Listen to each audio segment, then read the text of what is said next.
Talk to me about the momentum that's with this team right now. You gentlemen seem to be getting back to your old style of play and making a name. Well, not making a name, but reasserting yourself into the top 8 in the Eastern Conference.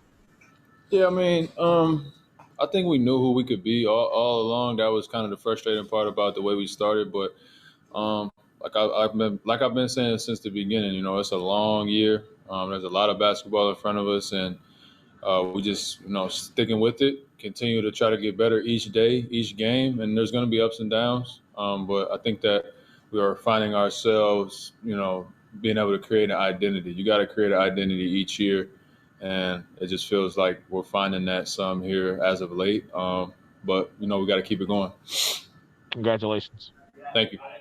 Thanks, Eric. We'll go to Doug Smith next. Congratulations on the win. When you see a guy like Chris Boucher have started the fourth quarter like he did, made those 3 threes in a hurry, what's it do to the team? Wins you the game. Wins you the game, Doug. Chris was balling. That's the luxury of having a gunslinger like him. That can get hot at any moment. Just continue to stay on him. We know how talented he is, and he's continuing to get better and sticking with the game plan and following the game plan. And he was great for us tonight. So shout out to Chris on the way that he played. I think him and TD were both plus 32s off the bench, and that's what it's going to take. It's a team game, and we need everybody to pull their weight, and he did that and some tonight. You were balling there in that first quarter where you made the 4 threes, including the over-the-shoulder shot clock beating banker, which was rather a unique shot.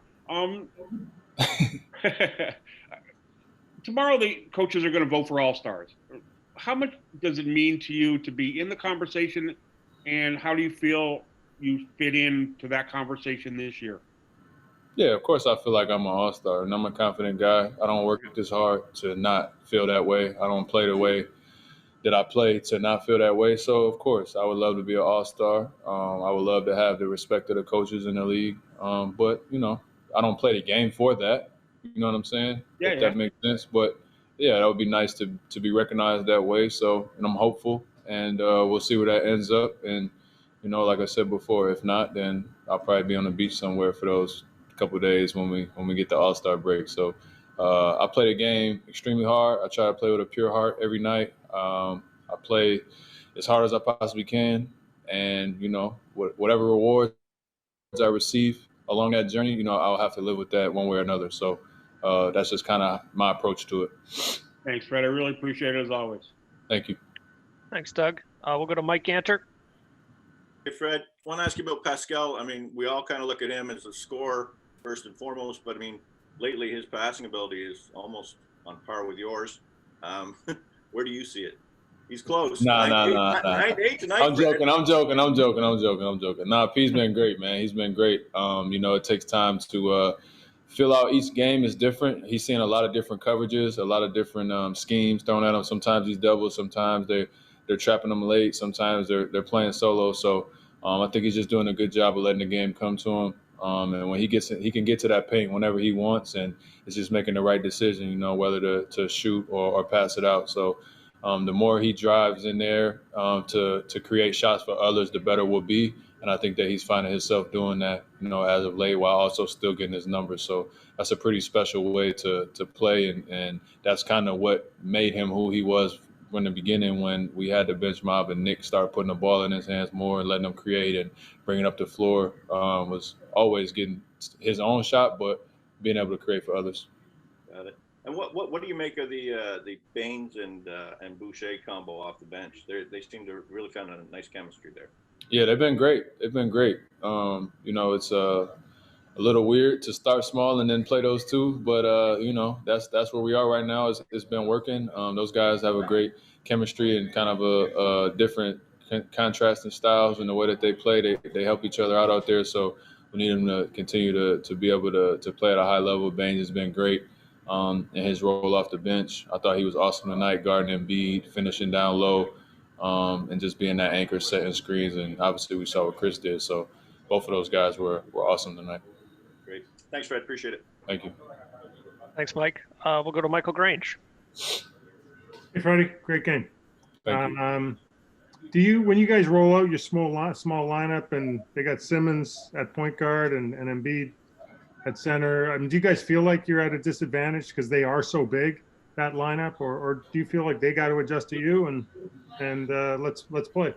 Yeah, it's a little bit of give and take. I think again, the only challenge that the same challenge we always have, which is rebounding. The way we play, the way we scramble around. Obviously, we're doubling quite a bit on the post, on the block, so it doesn't really matter who's what size the guy is that's guarding Embiid. If you can push him out far enough, we'll double and we'll rotate out of that. So the challenge is always going to be on the glass. Thought we did a good job for most of the game. They had 11 offensive rebounds, I think, so a little bit too much, but.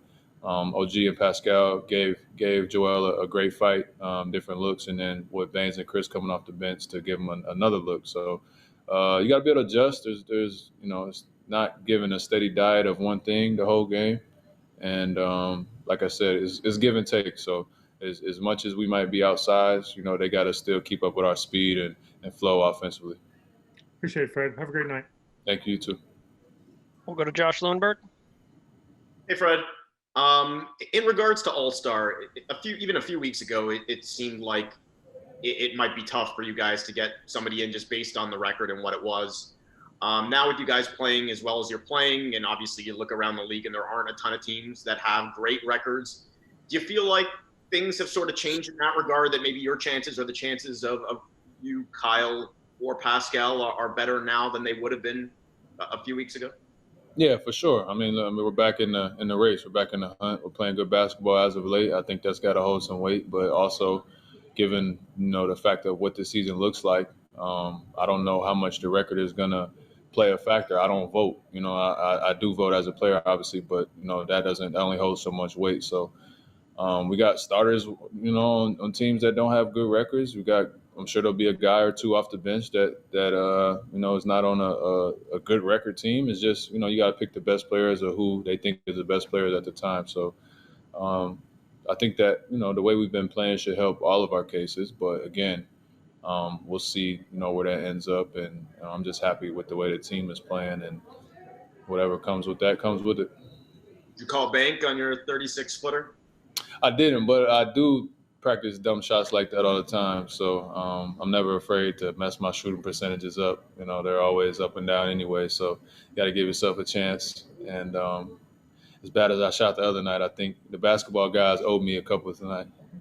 Thanks, Fred. Congrats on the win. Thank you. Next question goes to Eric Koreen. Hey, Fred. Congrats on the win. You said you guys are finding or have found an identity. How would you describe that identity? I have no clue. That's your job to write a story on that. I would just say that. You said it. What were you thinking when you said it?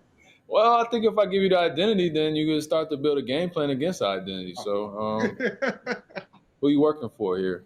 But I think that just it takes time to build a team. It takes time to come together as a team, and with the short turnaround and the roster, changes that we had, I think it's taking time to build that chemistry and that flow, and I think we're starting to find that. I think we saw some things that we tried early that didn't work, some things that did work, and we're finding ourselves, everybody's falling into their natural roles, and the chemistry is getting better each day and each game, and we're just starting to feel like a actual team, and winning builds that, obviously, but you never know what comes first. So I think that we've been building in the right direction, and we got to continue to do that.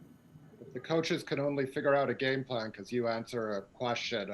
Maybe we shouldn't be giving them so much credit. Have a good night. Yeah. You said it, not me. Thanks, Eric. We've got one more for you, Fred, from Aaron Rose. Hey, Fred. Wanted to ask you about that bigger lineup with the two bigs on the floor. How does the spacing change when they're together out there? Not much. I think Chris is just, got to find his spots. Sometimes he plays a dunker. Sometimes he roams the three-point line, depending on how he's feeling. I think that's how he got a lot of those threes, was just being at the top. And, I think he had Dwight on him for some of those. Dwight, protecting the paint, but AB's the one that's screening and rolling. So it's a good dynamic, and it just depends on what the defense is giving us. So they're figuring it out with Chris's shooting ability. It is not as drastic as you might think. But it does probably take a little bit more directing traffic in terms of the sets and the flow of the offense, the way that we play. But those two have been great figuring that out. And we got to continue to find ways to be effective. And I think we're doing that.